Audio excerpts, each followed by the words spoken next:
All right, hitting the go live button now. Says I'm live. I have confirmation. Thank you too for sitting around and waiting. Apologize for the delay.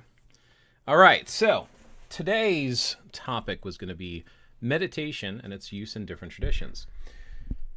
As always, this is supposed to be an open conversation when I do these lives. I have debated many times going back to just making traditional YouTube videos and just uploading them, but I enjoy the live interaction with chat. So yeah, we'll just continue to play that by ear and we'll see what I feel like creating. Either way, a little bit late, but wanted to talk about meditation because it's such a generalized term that so many people use for so many different practices. And you'll hear stuff like, standing meditation, sitting meditation, moving meditation. Oh, they're meditate on that. You'll hear all these different terms and phrases. And I find that when it comes to meditation, it's lost meaning. I don't even know its original origin or the root word of where it comes from. That's actually something that might be interesting to look up today. So even though not everybody's a fan of etymology.com, let's see what etymology.com has to say anyway. And then we'll look up some definitions because it's always nice to level set. I mean, I have some general thoughts on what I think meditation is. I have some general thoughts on the way that I use it. So before I actually start reading off the screen here, let me just minimize that for a second. Before I start reading off that screen, when I think of meditation, I think of contemplation, I think of relaxation, and I think of breathing techniques and exercises to open your awareness. That's what I think of when I think of meditation. So you can meditate on a topic or subject by putting your focus there and being mindful and putting your awareness to a certain mental thought, right? Whether that be healing or what you should do about your job, like a particular thing, or maybe how do you let go of your anger, like releasing anger. You can meditate on that, have that as your focus of where you're putting your attention. Or you can just be empty-minded and just allow yourself to exist and find this sense of just being. In Taoist traditions, I believe they call it the state of Pu. And that's basically, it's being without being. You just exist. Action through inaction, just that state of existence. Naturalness. There are different techniques inside of different practices. You see a lot of it in Eastern philosophy. You'll see it in Hinduism, Buddhism, Taoism, and Buddhism itself even has different versions. It has Indian Buddhism, there's Tibetan Buddhism, there's Chan Buddhism, and Zen Buddhism. A lot of people think Buddhism's all the same. It's just Buddhist, right? No, actually Tibetan Buddhists is the Tibetan version of Buddhism. It all originated from India and it spread. And then you have Chan Buddhism, which is what China does. So a lot of people think the Shaolin monks are Zen Buddhists. They're not. They're Chan Buddhists. Zen Buddhism is actually the Japanese variant. And I believe, I need to confirm this, so this might be wrong, but I believe I recall it came to China first, and then it went to Japan. There was a monk from India. He was Indian, and his name was Dalmo, is at least what they call him. Some people refer to him as the Buddha, which is a title, not an actual individual. Apparently other people can achieve Buddhahood, interestingly enough, as I recall. This is all out of memory. I'm sure I could find references if anyone is interested, and as always, I like to share references. So if you're interested, let me know. But when I was learning different types of meditation myself through different teachers, some of them, of course, were sitting meditation. Some people refer to it as a lotus position, but I believe that's actually where you prop your foot up on your knees, and it's this weird position I can't sit in. Other people say it's called being seated Indian style. Now, interestingly enough, when I was a child, I used to think of Indian style like indigenous people of America, like the tribal Americans. I don't see. Anyway, but yeah, so that's usually what I was thinking of, and I guess technically speaking, some of those indigenous peoples would sit in a similar fashion, but I believe it's actually related specifically to India. So when you're saying Indian style, they mean from India, in India. With meditation, typically there are different things like there's this mindfulness. So it's being aware and increasing and heightening your awareness. There is seated meditation, which you can do for relaxation. Some people who used to practice psychic skills, developing their psychic skills or opening their psychic awareness would also get into a meditative state, almost like a trance, and they would do it through breathing and mental exercises. Then there's moving meditation. Some people refer to Tai Chi Chuan, which is more of a combat, but a lot of people don't use the combat aspect. It's difficult to use in a fight, and a lot of people don't get the basic concepts and how to apply them into an actual confrontation, which I don't want to get into that. Everyone's got an opinion. Everyone thinks Tai Chi is terrible, but it's not. But when you practice Tai Chi Chuan slowly, they call it a moving meditation because you're moving and you're breathing and you're relaxing and you're emptying your mind and you're only focusing on each individual movement and how to connect the entire body and move that with your breath. There's Tenshen Chi breathing, which is a type of meditation. So there's all these different types of meditations done throughout different practices. And you will hear Christian monks would meditate, and they would focus on scripture or on God. So meditation is not unique to Eastern spirituality. It is not unique to being spiritual. It is not unique to being religious. It's not unique to being pagan or heathen. It's kind of universal all across the board there. The Dusty Dead, hello. I've been busy last 2 or 3 weeks. Glad I could catch another live. Yeah, welcome. It's good to see you. Nothing wrong with being busy. They're always up there on the live tab on my YouTube. Always worth going back and watching. I'm trying to keep them within an hour just for individuals like yourself who might consider going back to watch, so you're not sitting through 2 or 3 hours of me talking or answering questions. All right, so let's dig into the etymology. And like I said, a lot of people, I've talked to some individuals and they're not a huge fan of etymology.com. I like etymology.com. I don't care. I use it. I'm going to tell you what I use. See, that's the thing that's frustrating for me. A lot of people hear a term and they repeat it and they say, this is it. This is how it is. And it's right and it's accurate. They don't want to share their sources because they're embarrassed. Read it in a book or heard it from someone. If that's the case, then just say it. Anyway, so according to etymology.com, let's double myself up here. Ooh, 2 blazes. I used to move and resize my camera, and sometimes my camera would stick and I wouldn't be able to move it again at all. So I made 2 cameras, one big, one small, so I could move myself off to the side through a click. Probably should turn one off and then one on like that versus having both up, but I kind of like the effect of a double blaze. Anyway, sorry, entertainment. Okay. So apparently it is from 1200, or the 1200 century or whatever. I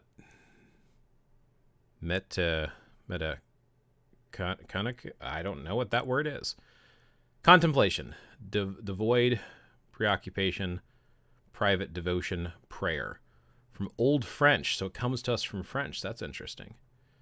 Metacansion, thought, reflection, study, and directly from Latin, meditationem,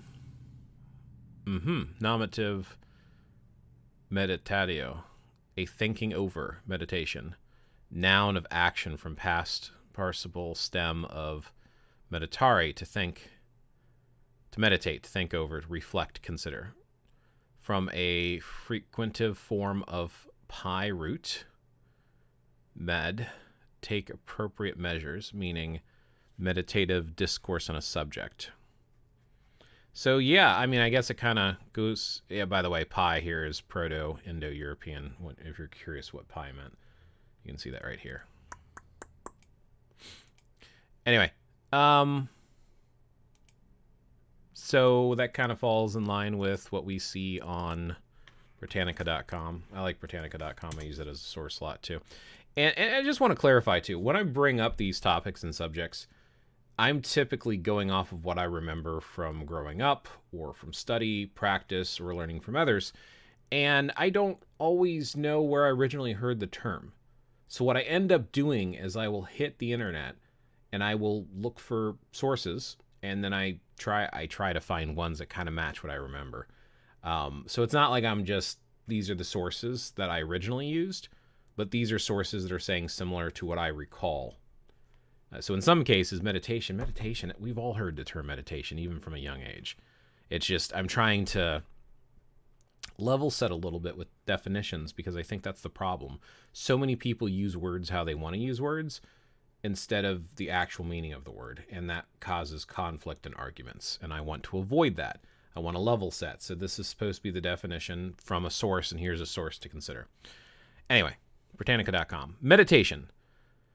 Private devotion or mental exercise encompassing various techniques of concentration, contemplation, and abstraction.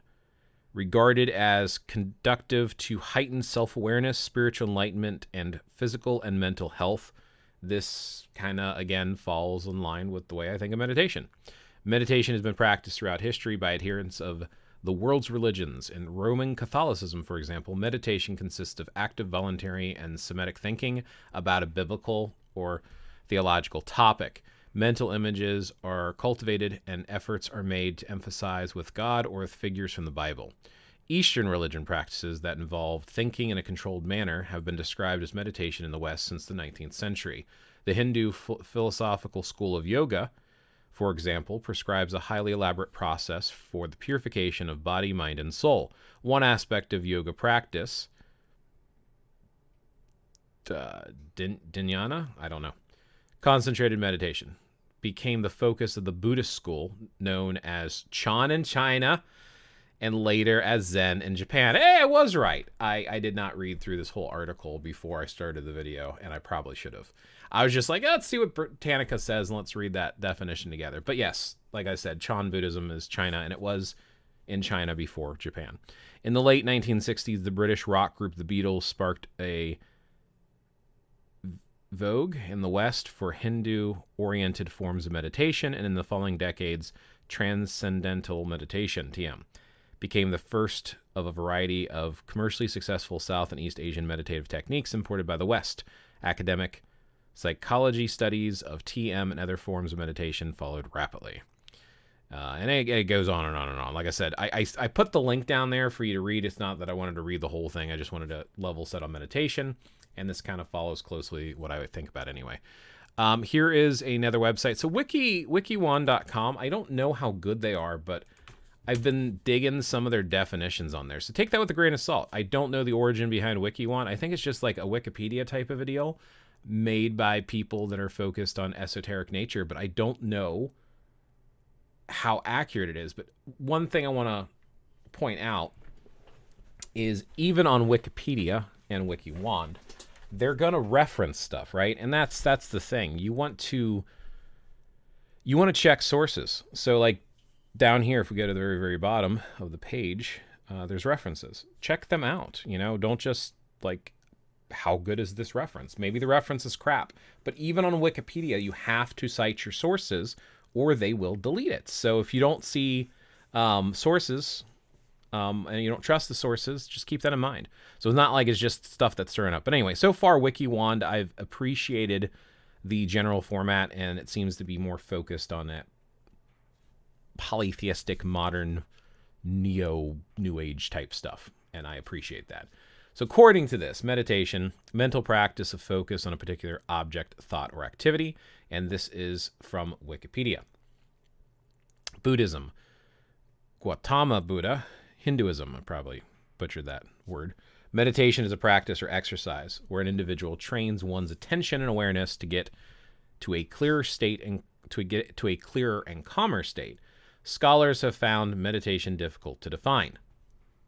The practices vary both between tradition and within them. Generally, meditation tries to get past the thinking mind and aims to go into a deeper state of relaxation or awareness. Again, kind of falls in line with the way I think about it as well. It is a common practice in many religions, including Buddhism, Christianity, sometimes, Taoism, Hinduism, where yoga is important, and other religions. Again, just kind of following along the themes of the topic of this video. This one here is collinsdictionary.com. This is a new one. Again, I probably should reread these or pre-read these before I share them online, but I don't care. Meditation. Uncountable noun. Meditation is the act of remaining in a silent and calm state for a period of time as part of a religious training or so that you are more able to deal with the problems of everyday life. Yeah, pretty straightforward. So not too bad of a definition here. There's a couple here, right? The act of thinking about something very carefully and deeply for a long time. The man lost in meditation, walking with slow steps along the shore.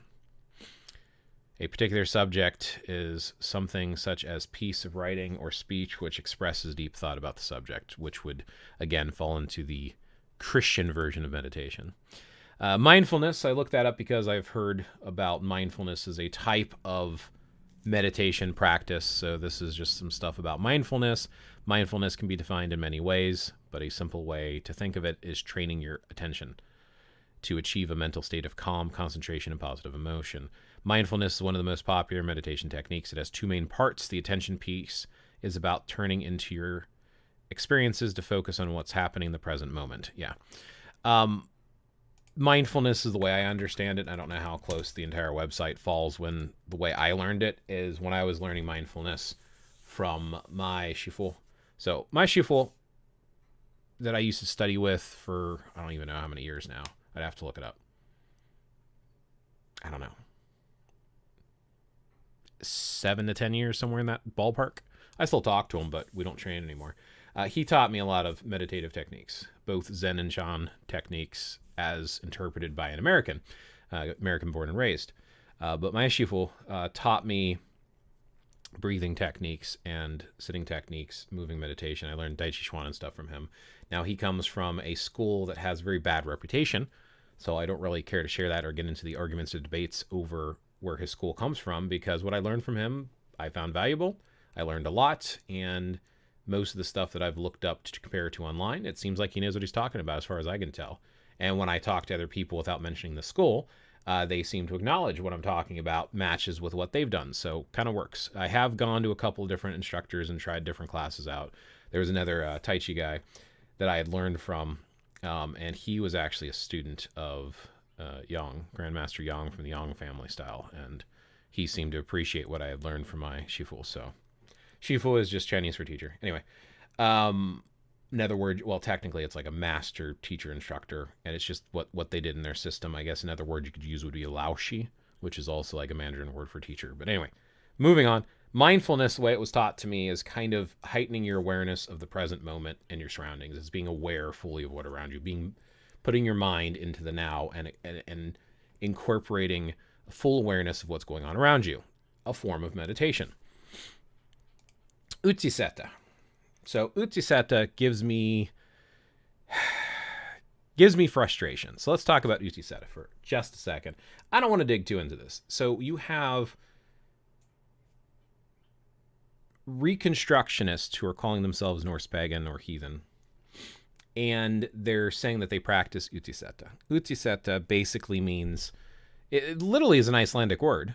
Utisetting is exposure, being exposed to the elements. Utsiseta means to sit outside. That's literally the translation from Icelandic is to sit outside.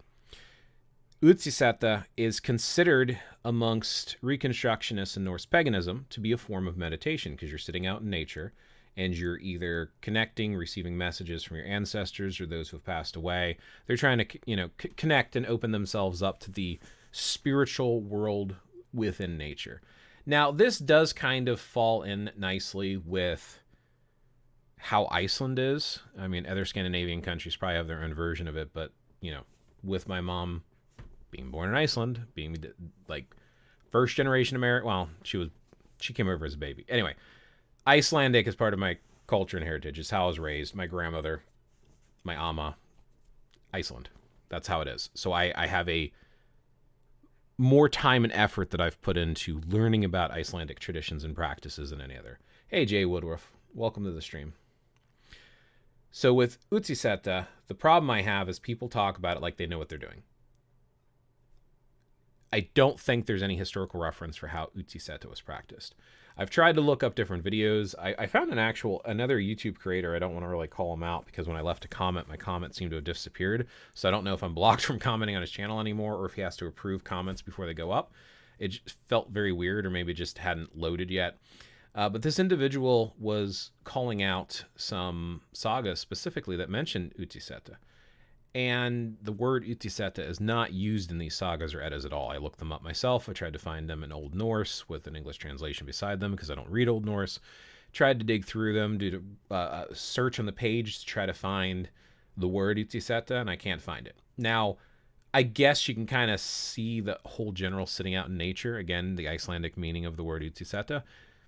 Okay, I can kind of see that.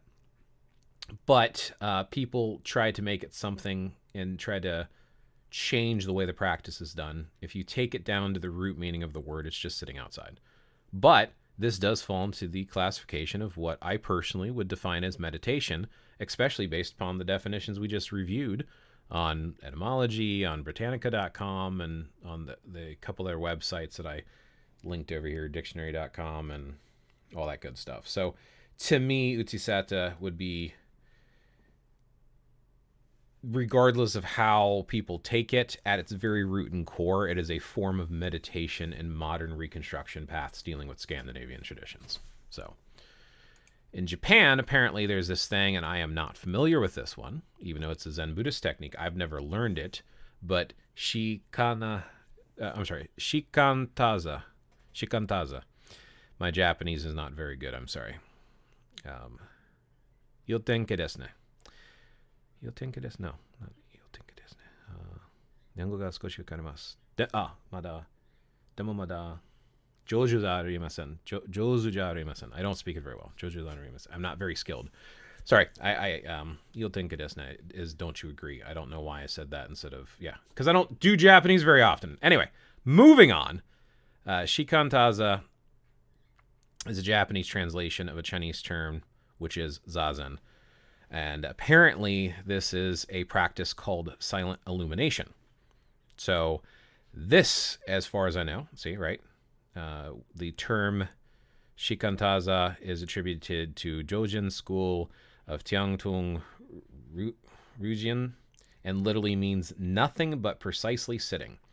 This does fall into one of the things my shifu taught me about. Now you might be like, well, if your shifu if that's Chinese, then how did you learn about Japanese meditation if you're doing a Chinese art? Because my teacher didn't just do Chinese martial arts. He actually trained in Budo Taijutsu and some Japanese arts as well. And you pick up different pieces, right? You learn from different sources and you find what works for you.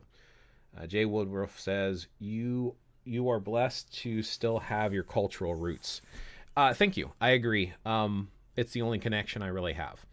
So my mom's dad, he was first generation American, was stationed during World War II in Iceland, and that's when he met my grandma, married her and brought her home. And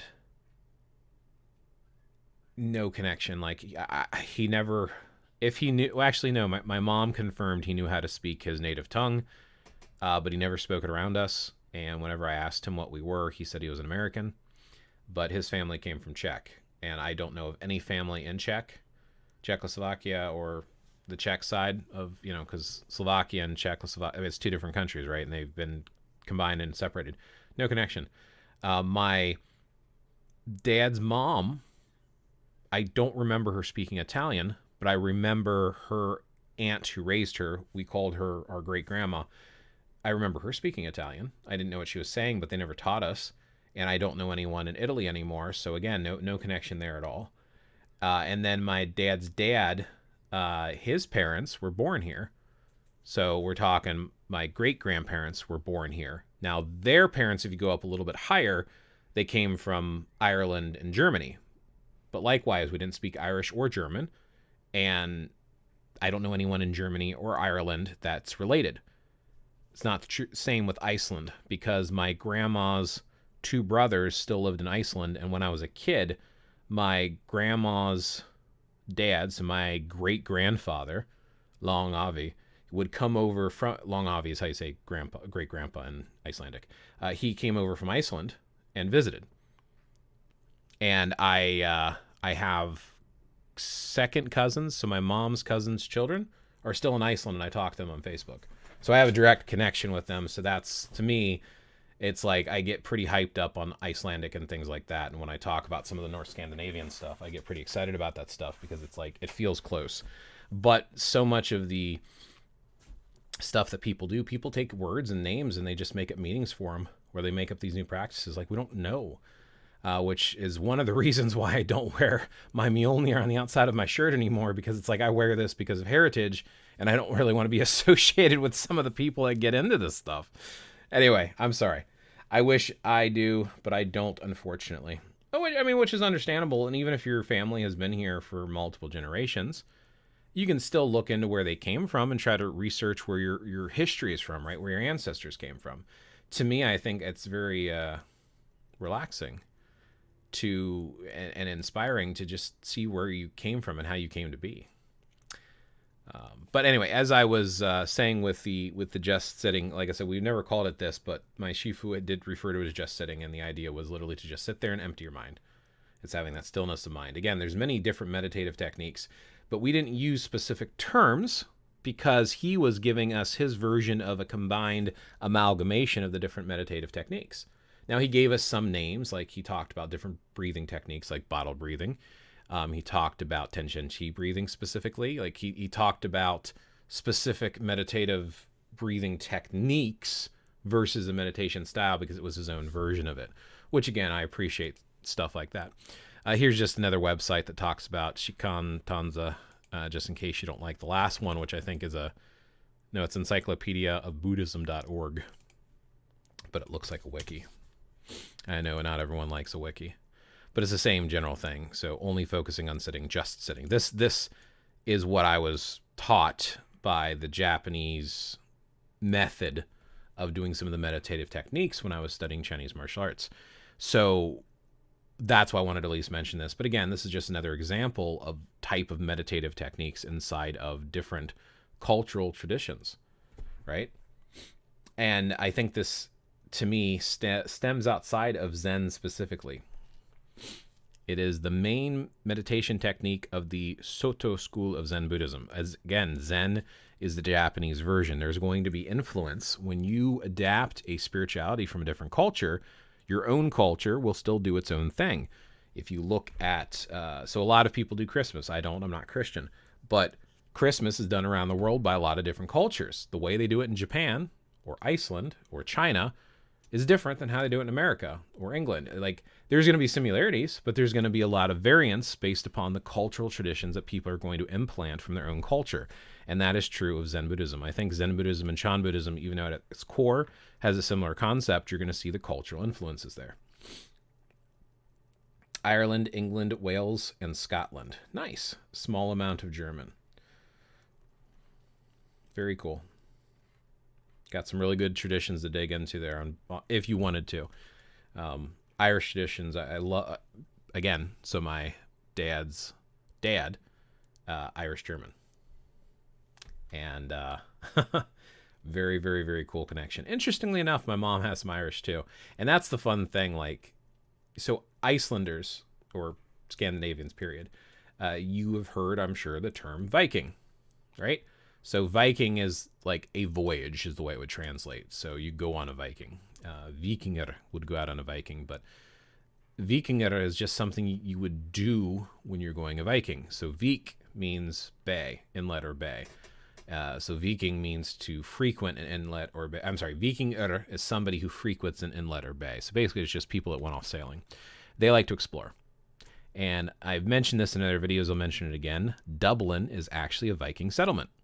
So there is a lot of mixing that happened from different ethnic groups into Iceland and Scandinavia, Norway, Sweden, Denmark. They went out traveling and raiding. So you're going to see, especially along the borders up there. So like Ireland and I'd have to look at a world map.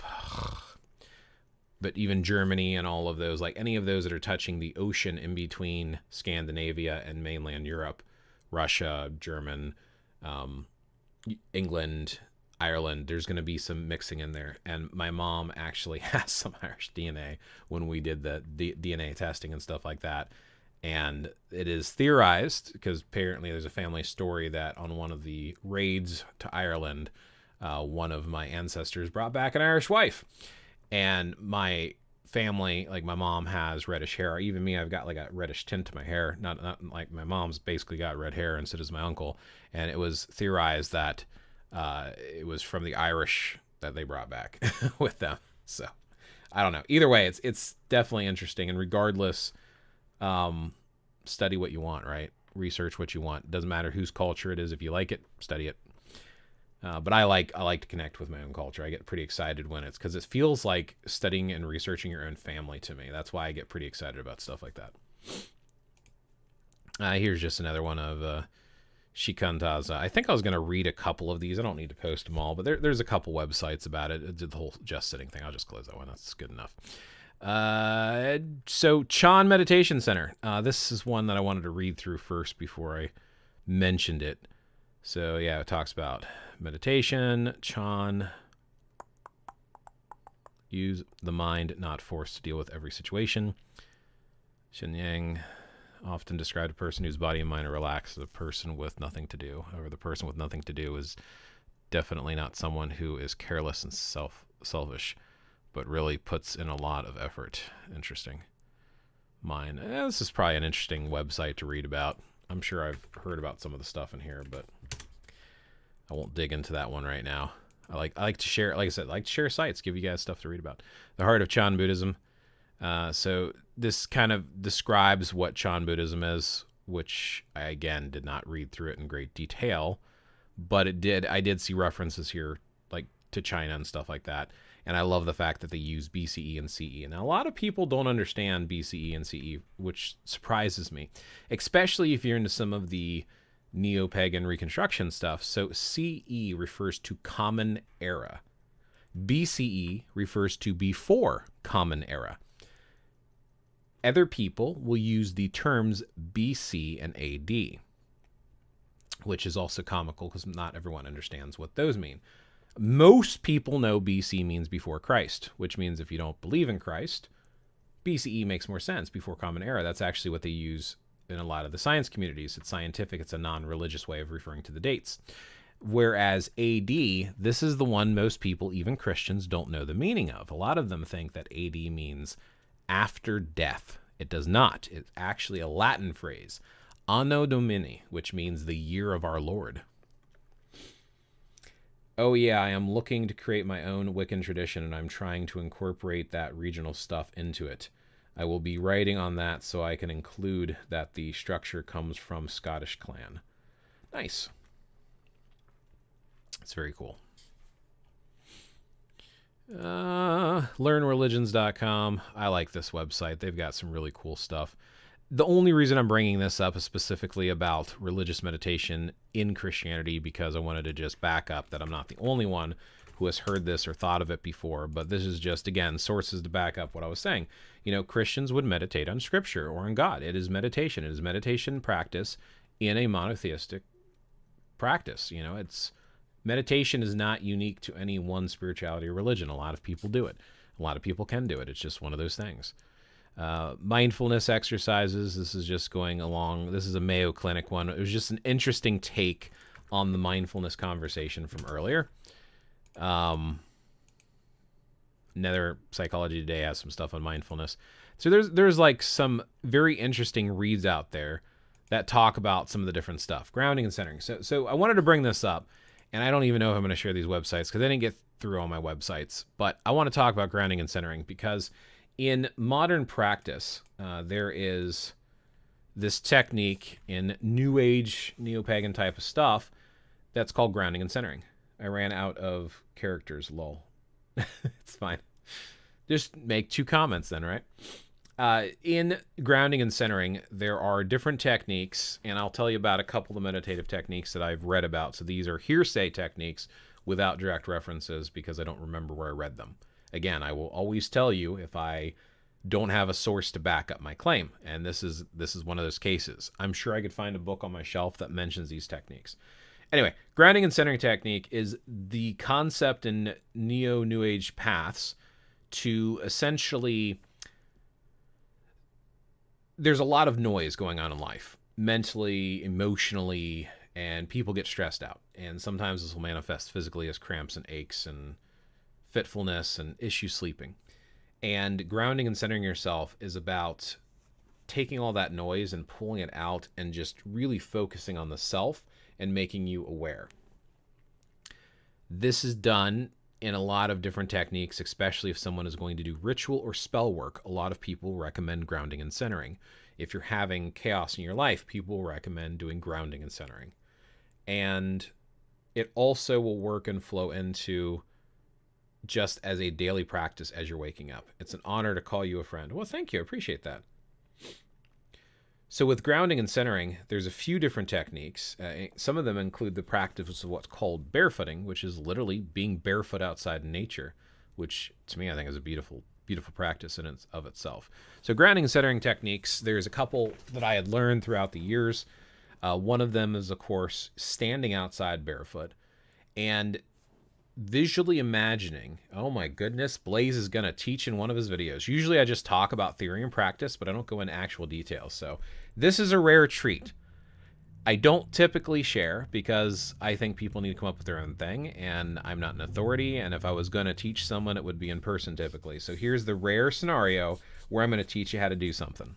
So here's grounding and centering as I understand it, based upon reading books and my own personal experience and my personal spiritual journey. All right, disclaimer aside. Standing outside barefoot and feeling yourself pull the ground up through the soles of your feet. And as you are breathing, right? So you're going to breathe in through your nose.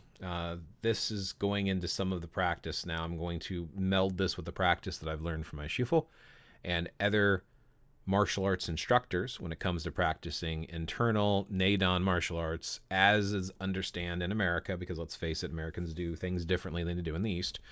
And you will typically, I'll save that for later.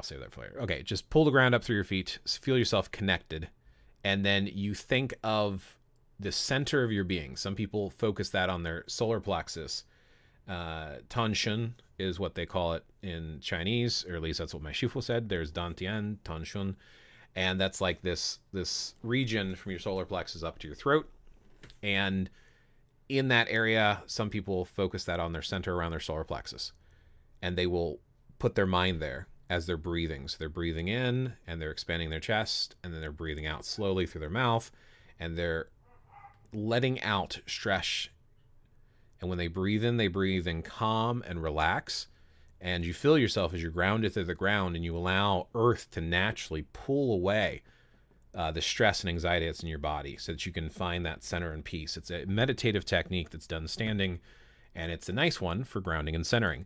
Another technique that I learned, which was druid inspired, is very similar. The difference is, instead of just, and you can do it with shoes on, barefooting, people prefer with the techniques because it's more natural and you feel the earth, versus having a synthetic sole between your foot and the earth. Just personal preference, right? Is to imagine with your mind that your feet are becoming the roots of a tree and growing into the ground. So instead of just pulling the earth up through your feet, you are literally melding down into the earth. And then you take your hands and raise them towards the sky, and you stretch them out, and you imagine your fingers stretching out like branches of a tree, leaves sprouting, and you literally imagine yourself turning into a trunk and a tree with roots and leaves as you're doing the meditative practice. And it's another grounding and centering technique, and it's about connecting with the sky and the air, connecting with the earth and the soil, and you're finding yourself balanced in the center of yourself and your being, as well as the universe around you. It's connecting to the earth. And again, with breathing techniques, and that is another version of grounding and centering. Everyone's different on how they ground and center, but the main idea is to find what is not part of you in chaos and affecting you, and to shrug that all off and to focus on yourself and get into your center and allow yourself to find balance. The earth connection is the grounding piece. It's kind of like grounding an electrical cable, right? So like the extra amps that are coming off, or I don't know a lot about electricity. Anyway, there's a grounding wire with a 3-prong plug, and the grounding wire keeps it from shorting things out. So grounding, when I think of grounding, I think of the electrical cable, grounding the extra energy. And then centering is about centering your focus in your body and getting rid of the things that are not part of you, so you pull inward. So that's the way I think of grounding and centering. It's not the only way. It's just those are two different things to consider and think about. We are the point where earth and sky meet. That's how I center. Obad inspired, as you are describing. Nice. I might have read that in the Obad Bardic grade on how to do that tree technique. Possibly. I just don't remember. I've read so much in different techniques. I find what works for me. Some people will do a sitting while they're meditating, and they can ground and center while sitting. Other people like to stand up with it. But yeah, finding yourself at the center of things. There was I remember doing classes for Reiki, which I'm not really a huge fan of Reiki. It's so in Japanese tradition, they have something called ki, which is like this vital life force, this vibration of self. It's similar. I don't like to translate directly because cultural differences, but people will say ki is very similar to prana in Hinduism. They'll also make the claim that it's like chi in Chinese, but chi it doesn't fit because in Chinese tradition there's 3 primal energies and there's 7 souls, and there's Qi, Shen, and Jing, and those 3 energies would make up, in my opinion, Qi is just like it's your breath, it's your intent. Jing is your physical body, and Shen is something you radiate. It's an energy, a vibration that comes off of being alive. So the 3 of them are I don't know. Anyway, regardless, Qi is supposed to be this vital force in you, and Rei apparently is directing. So you're directing vital forces basically in Reiki. But the reason I'm bringing it up specifically, like with meditative and breathing techniques, is I remember they would do a grounding and centering before they had us do laying on of hands. With the Reiki techniques, there's like 7 different positions along the meridians that you're supposed to place your palms for healing. Like there was like temples and over the eyes and under the head and here on the chest and then on the back on the shoulder blades, stomach and shoulder. Anyway, regardless, there's these meridian points that the meridians supposedly surface at the surface. Meridians are like astral bloodlines. It's supposedly where your spiritual essence flows, and it's like the equivalent of your bloodstream with your blood for your physical body, but in a spiritual sense. And when you're doing these Reiki healing, you don't want to transfer any of your bad stuff to the person you're trying to heal. So grounding and centering will help you to cleanse that of yourself before you attempt healing another. In Reiki, you're supposed to be a conduit, and you're supposed to open your crown chakra, basically. Actually, it's not pronounced chakra. A lot of people pronounce it chakra. In Indian, I think it's... I don't know. There's an Indian dialect. I don't know what dialect it is, but it's pronounced chokra. Chokra. So it's not chakra, it's chokra. But your crown chakra is you're supposed to allow the universal energies. You're supposed to like picture this like golden river, this light river of light, and it's supposed to pour down in through your crown chakra, and then it pours down through your body and then out through your hands. And before you're connecting with this force, you're supposed to like cleanse yourself, and they do techniques like flicking the hands to just like relieve that energy. They will do cold water washes because cold is supposed to draw out negative vibrations and like pull it off of you. So like cleansing your hands, like washing your hands in warm water is fine for cleaning physically, but for spiritually you want to do it in cold water apparently, and you're supposed to let them air dry apparently is another technique. So salt water, that's cold salt water, like especially a natural salt, and then washing your hands in that, letting them air dry. And then you do the breathing technique and connecting with the ground. That might have been where I got some of the breathing techniques for grounding and centering, is actually from the Reiki classes, possibly. I did Reiki like almost 20 years ago. I did level 1 and level 2. I never got the master teacher thing because I was starting to think it's a pyramid scheme that just overcharges you. I do like the meridian points, and I do like some of the things that I learned. It's just, I'm just not a fan. Especially because it's like, you have to be attuned by a Reiki master. Okay, well, who attuned the original person? And then some people can do distant attunements, and then it just started to get a little too much. I still like spiritual healing. I think spiritual healing works. It's just specifically Reiki I've got a bad taste in my mouth for. Regardless, you would do this grounding and centering and meditative thing before you allowed yourself to be a conduit of this universal healing vibration, is the point. Man, that's a long story. I get long-winded. I get very long-winded. This is one of the problems I have in a lot of the videos that I try to make, is I just talk, and it ends up becoming a super long video. At least with these lives, I can go on for about an hour until I'm like, oh, okay, this video is long enough. Maybe we should cut it off here. So anyway, yeah, so that's just a couple ideas on meditation, some of the things that I've seen, different traditions that they're used in.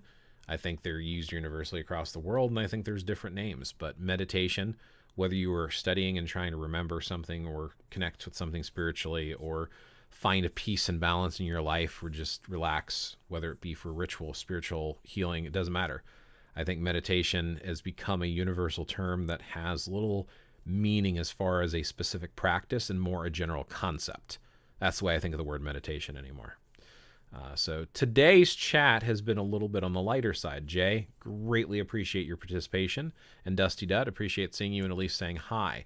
But before I wrap up, is there any questions, or does anyone want to share their own personal experiences when it comes to meditation? I know I gave you a big information dump here and a whole bunch of websites, but yeah, like I said, I was hoping to keep these lives a little bit more interactive versus just me talking. So yeah, thoughts, comments, opinions. Hey, Grassland G! You know, I completely missed that you were the one that mentioned Obad inspired. I thought Jay said that for some reason. That is wild. I'm like looking like, oh, this is your... Wait. He commented twice. I'm like, wait a minute, I read that. Wow. Anyway, the nature of Reiki attunements definitely had me raising my eyebrows. Oh, it gets worse. If you look at the history of Reiki attunements, I can't remember the guy's name. He called himself a doctor. I don't even know if he was a doctor. But the original attunements were like $10,000. I'm dead serious. The original Reiki attunements were a ridiculous amount. When I had my Reiki level 1, I think I had to pay like a couple $100. Not like a lot, of like 100 or 200, but it's like, that's still... I know the second one was more. Maybe the first one was 100 and the second one was like 200 and the third was going to be 350 or something like that. And that's why I ended up not doing it, because I'm going to do almost $1,000 for somebody to wave their hands over me. And then I was told you can't share these secret symbols. Chokore and Seiheki, those are the two that I learned. Chokore is like this spiral symbol you do, and Seiheki is this like distant healing symbol you learn. And I still have them remembered. I found a book later on Reiki, and it had the symbols that I was supposed to keep secret in the book that you can buy, and it's printed, and it's like a $20 book. So these magical Japanese symbols that I draw in the air with my hands to do Reiki properly, apparently you can buy in a $20 book. You don't have to spend the $500 or $600 for them. So that's fun. And I'm not trying to criticize Reiki. I am all in the spiritual healing and stuff. Etheric touch. I learned how to do etheric touch, theta healing, and Reiki through a in-person school, which was like a esoteric college type of a deal. And I liked what I learned. Actually, the same teacher did the theta healing as the Reiki. I don't know. I feel like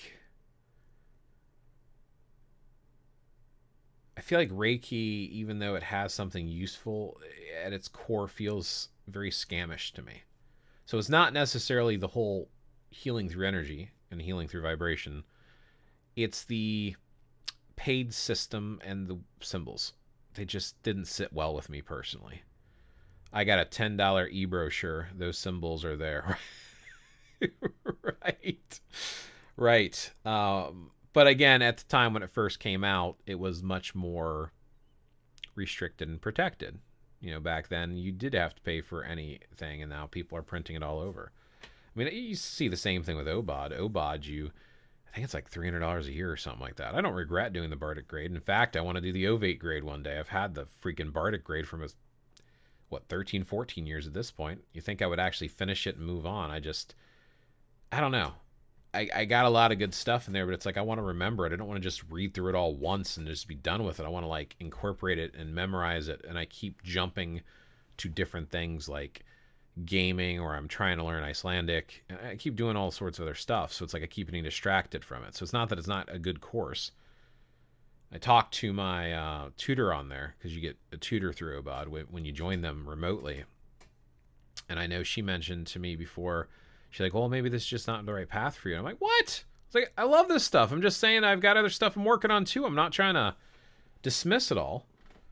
But she still talks to me when I reach out on a rare occasion. It's just, yeah, I don't know. It is what it is. People just do their thing. At least with Obad, they give you a whole bunch of material that you can work with, not like a couple $100 and you're given a couple hand positions and a couple methodologies. Oh yeah, their big thing was you have to charge when you do Reiki. You have to charge people. And the reason you have to charge is because in order for them to receive the healing properly, they have to open themselves up. So when people give money mentally, they open themselves up because they want to get something for their money. So the exchange is important. The way I read that is more along the lines of, you have to charge, because if you start doing it for free, I can't keep making money doing it. That's the way I looked at it. And maybe that's not the way they meant it, but that's how I felt about it. I mean, it's off-putting, but it is what it is. I don't know.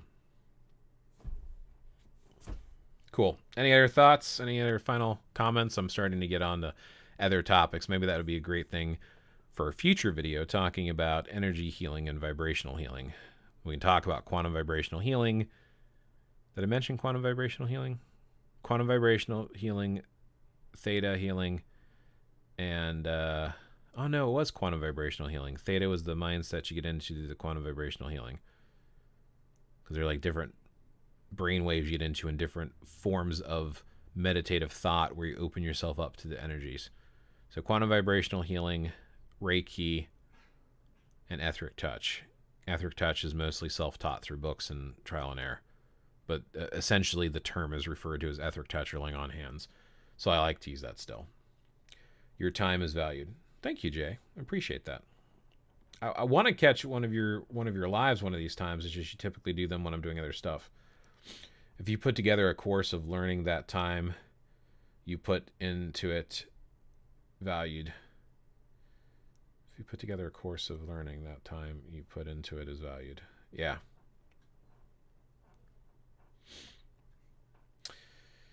Yeah.